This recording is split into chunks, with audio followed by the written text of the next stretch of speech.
Okay, so where do we start the story?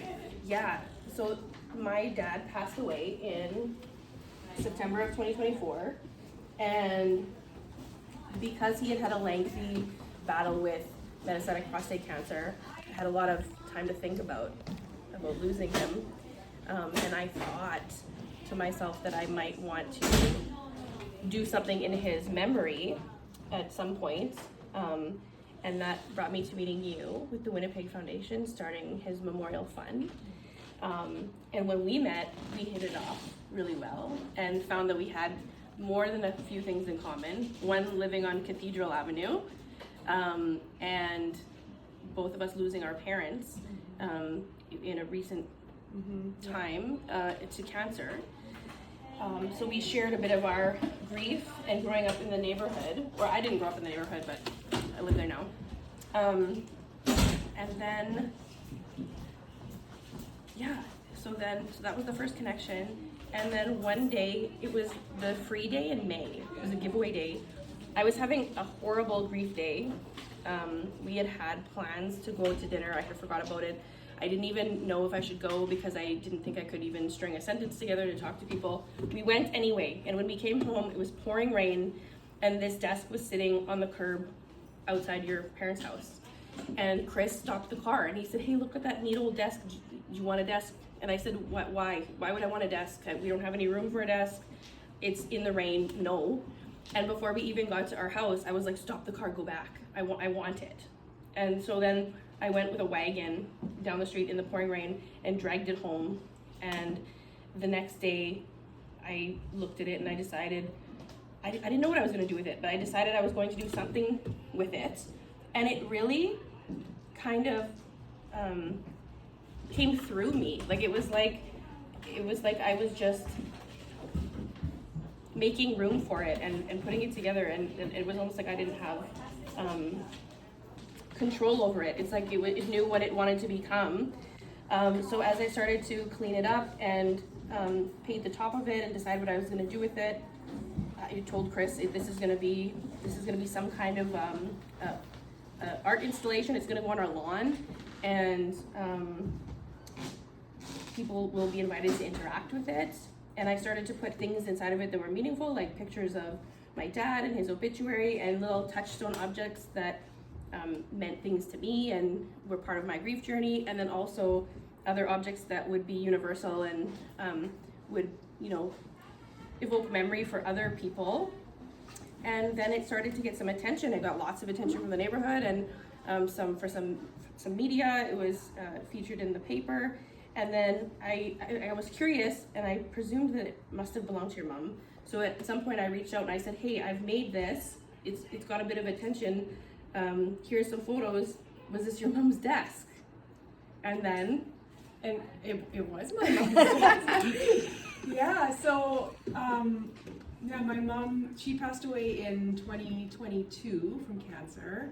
And she was very much like a free spirit and like loved to find things and give them new life and paint things, and like she was all the time just creating. Similarly to you, it seems like. And so since she's passed away, my dad's been like slowly going through the house and kind of starting to pare down. And it's so funny because I moved, like my husband was like, do you need this desk? And very similarly, I was like, I don't have anything for it. Like we can't put it in our house. Yeah. And so we had carried it out to the boulevard. I don't think it was raining when we carried it out there, because we wouldn't have put it in the rain. but yeah, so then when you reached out, I guess I had been driving to visit my dad, and I like caught it out of the corner of my eye because we drive past your place to go visit to my dad's place, and I was like, what? So I remember I like backed the car up and took a picture of it, and I was like, what is going on here? But it was one of those things like in passing, and I didn't end up following up with you about it. Yeah. And so then the first that I heard about it was when you sent me these pictures. Yeah. And I sent it to my sister, and just the whole like grief is it's such an intense and challenging space to move through, and it takes so many years and the forms it shows up in, it's so hard to process. Yeah. And it just takes the time, right, that it does. Yeah. And so, well, so I guess we could talk about the fund now, like my fund, or you go. You talk about yeah, because that's the next connection. yeah. Right? So, okay. so my mom came to the North End Women's Center, and she took so much. Like, this place was so important to her. For many different reasons. She found community, and she was really welcomed by the women here and invited to participate. We are settlers, but she was just really welcomed and participated in was invited to participate in a lot of like Indigenous programming, and she ended up joining the drumming group, and it was just one of the most important things to her. Especially towards the end of her life. She was given the name Cloud Woman of the Hummingbird clan, and one of the only things she wanted when she was passing away was this hummingbird that one of her connections here had given her. Yeah. So it was just so meaningful. And so when Mom passed away in July 2022, and it's taken me a really long time to process it. My mom had a lot of addictions as well, and so coming through North End Women's Center was one of the things that really helped her connect with herself and move through that. And so it's had a huge impact on our whole family's life. And so January 21st of this year would have been her 80th birthday. So it is now 2026, so it's been, like, I guess 3.5 years since Mom passed away. But I finally felt ready to do something, and so I ended up establishing a fund in my mom's memory that pays to North End Women's Center every year. We called it the Hummingbird Fund in memory of Jan Cardigan, kind of an homage to the name that she was gifted. And I ran into Cynthia the other day, and I told her this story, and just how meaningful this place had been to my mom, and that we wanted to give back in this way and keep my mom's memory alive and honor her. And it was a lovely moment. And then she called me, no, you emailed me the next day, and then we finally spoke 2 days later, and she told me about she's like, how do you know Gillian? Yeah. And told me about this desk coming here. And it's just, the connections are enough to, it brings tears to your eyes. Yes. And makes like the hair on the back of your neck stand up.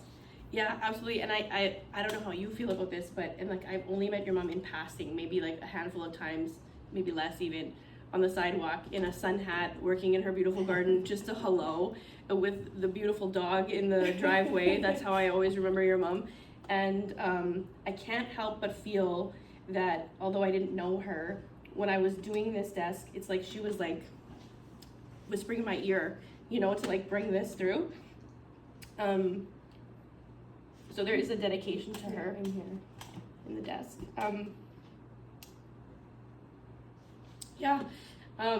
So over the winter, it couldn't stay outside, right? Because it's been outside.